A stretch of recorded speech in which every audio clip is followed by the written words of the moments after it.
Patriotic Millionaires are at the White House to support the president's call for taxing the rich more.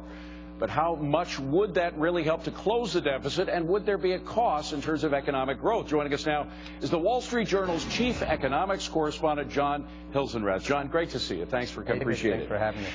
John, I have in my hand the letter that these millionaires, so-called patriotic millionaires, presented to the president, and they're focusing on incomes above $1 million and above, or not just incomes, but that first million would be exempt from tax hikes, according to them. Is there any chance that the president is going to go for that? Because that's much more income before taxation than what the president wants.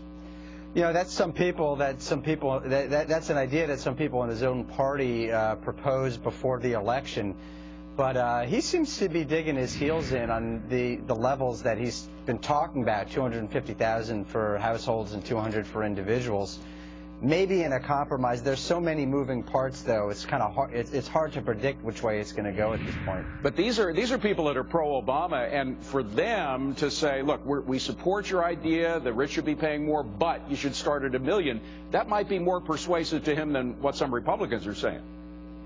It might be more persuasive. It would, you know, what he's been arguing. He says he wants to get to $1.6 trillion overall in tax increases over a 10-year period. We should emphasize over a 10-year period. Exactly. So, you know, he's going to be arguing to get to that number. If you cap out at $1 million, then it's a little bit harder to get to the number. But presumably he's going to have to give on something. So he might give on those levels.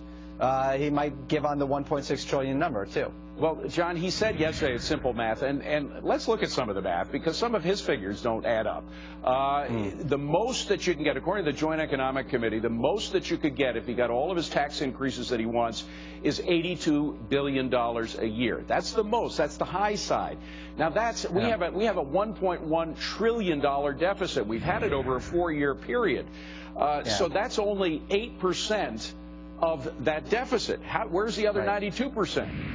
Well, so, you know, $82 billion over 10 years gets you to over $800 billion.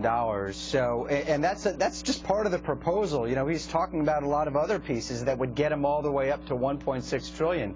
So that's just a piece of it.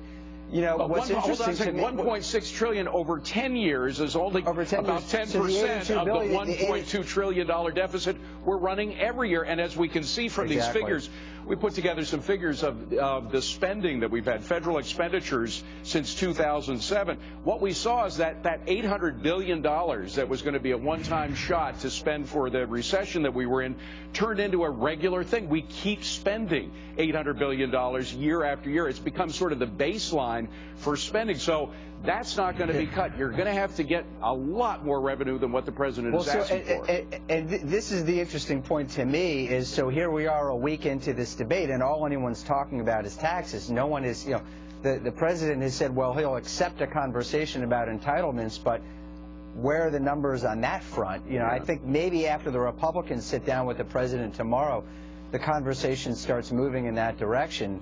But right now, it doesn't look like it's going in a way that's very favorable to the Republican Party, because all anyone's talking about is tax rates. Or to the American people. I mean, frankly, the only way you get that kind of revenue is by growth. If you grow the economy more, you can start improving by hundreds of billions of dollars a year in revenue. But if you have a tax hike right now, there was a time when even the president said that could cause another recession.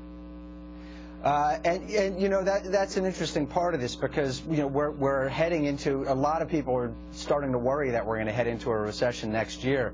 Certainly the stock market underscores those worries. You know, the president isn't using he isn't using dynamic scoring in the way he measures the impact of these tax increases. Look at what we're talking about with these tax rates. It suggests that there isn't a relationship between tax rates and growth, because higher tax rates, people are saying, could cause a recession next year. If we go into another recession,